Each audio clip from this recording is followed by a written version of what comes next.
In the United States, drivers of motor vehicles must yield to pedestrians at crosswalks. In some video games, you may speed up with them to get extra points. But in the video game The Pedestrian, the focus is less on the crosswalk itself and more on the sign indicating it. The Pedestrian is a puzzle platformer that follows a stick man who walks between signs.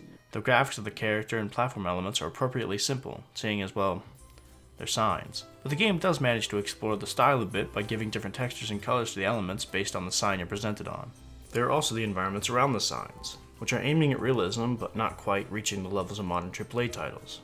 These environments add a nice touch and manage to stitch the signs together in one world, which really helps with immersion. The most prominent example of immersion that comes to mind for me is a transition between two signs, where you go from outside on the street to inside a building, and the cars passing on the road sound like they're going from right next to you to sounding like they're on the other side of a window.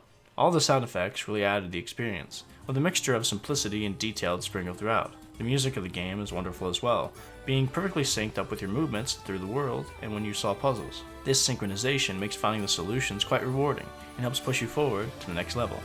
Really, the satisfaction of solving the puzzles and seeing what new elements the game will present next are the main motivations for keeping you moving forward, as the story in The Pedestrian is very subtle at best.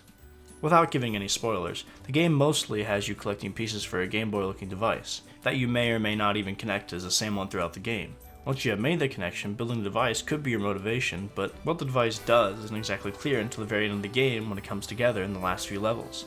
Until then, you'll just be enjoying the dopamine of getting the solutions. The gameplay to get those solutions is quite well done. You essentially have two modes that you toggle between with the press of a button. The first mode, you control the stick man / stick woman, because you can choose, and you move the character around the level. Then you press a button and you're able to zoom out and see the big picture. In this zoomed out mode, you're capable of connecting different doors and ladders, allowing you to choose the navigation of the level. The second mode is the key part in the originality of The Pedestrian.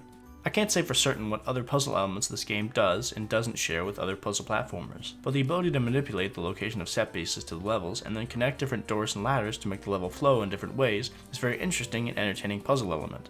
The Pedestrian manages to teach you all these mechanics without holding your hand through the process, slowly introducing new mechanics and letting you experiment with them until you understand them.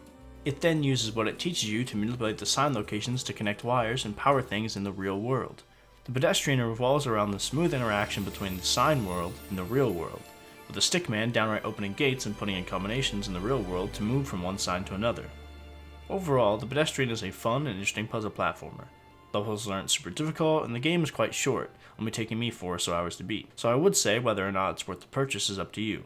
The one thing I would love to see get added, though I don't know if developers are still working on the project, would be some puzzle making tools for the community. I think allowing players to make more levels could be an interesting way to increase the value of the game, but that would also require the community to step up, so who knows when my desire for more of this game will come to light. Perhaps one day I'll see a sign.